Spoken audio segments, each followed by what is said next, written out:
Hey, Rick. Hi, Rick. Appreciate you guys doing this.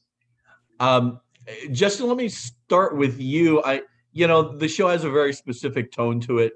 Uh, Not quite rock and roll, but it has sort of that raucous feel to it a little bit. And I'm wondering, when you were making your pitch about your vision for the show, how did you get that across?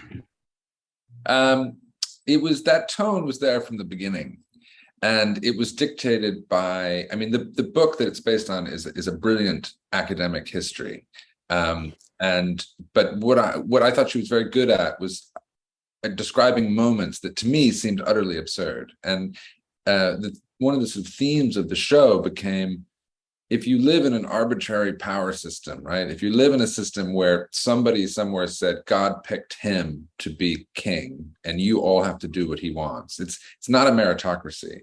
It means it's all based on a kind of an absurdity. And so therefore everything is fair game. And that's what I saw in the history, the way these people behave, the buildings they built. When you go and visit these buildings, I mean, they're absurd. So to me, that was just inherent. And I hadn't really seen that. Well, I wanted to do the absurdity while at the same time never undermining how dangerous it is, how dangerous it was to live then. Someone could change their mind about you and off with your head. You could drop dead from a head cold. It was always on the cards that death was in the room. And this combination of ideas, the absurdity and the real darkness, and I just thought in the DNA of the material. So when I was pitching it, when we went out to, when we took the show to stars and said, this is what we want to do, it was already there. And it was there in details that you choose to reveal, or scraps of dialogue that you pitch, because it was just, it wasn't a style you put on top of the history. To me, it comes out of the history.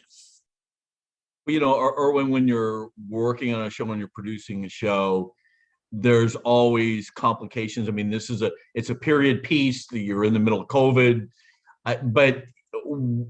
and you have some idea of, I think these are going to be my challenges for the show. When it was all over, what ended up being sort of the biggest challenges from the production side? Probably the biggest challenge we had on the production side was how quickly we had to get it up and going. That was the biggest challenge, for reasons that have nothing to do with the show, that have to do with insurance and et cetera, et cetera, et cetera. We had a ridiculously short period of time from the time they said, okay, go make the show, to when we actually had to start shooting. And when you think about the fact that everything in the show was bespoke, in other words, sets had to be built, costumes had to be both designed and created, scripts had to be written, and so on. We were really running and gunning for the entire show. And that was the biggest challenge.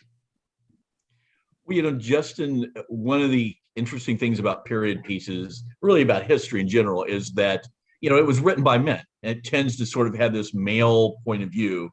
And one of the things I liked about the show, and this might sound like a strange compliment, but it felt as if it had a female point of view to it. It was very female centric. The show felt as if it was being seen legitimately through Catherine's eyes.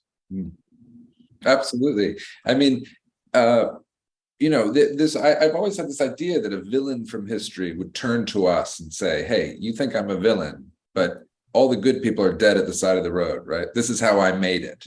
And when I read Catherine, that was the villain. And I felt very clearly that you could see all the poses she had to make to get by as a woman at the time. And Erwin's made a really interesting point about just how in so many industries, there's this glass ceiling where women have to be better than the men, smarter, more subtle. They have to do it in a way that isn't seen. And so Catherine's skill set, Catherine's survival, is specifically hers, but it is specifically feminine, or female, I guess is what I would say. So, the show is through her lens. She's telling the story to another woman, and history, you know, when you look at Mary Queen of Scots or you know, Antoinette of Guise, these other characters who slowly emerge in the show, there's a plethora of incredibly powerful women. And that's just, it wasn't looking for a female voice. That's how you tell the story. Well, I appreciate you both doing this. Really enjoyed I think I've seen 5 episodes of it. Really enjoyed it so far. And looking forward to everybody seeing it. Great. Thank you very much. Thanks, guys. Take care.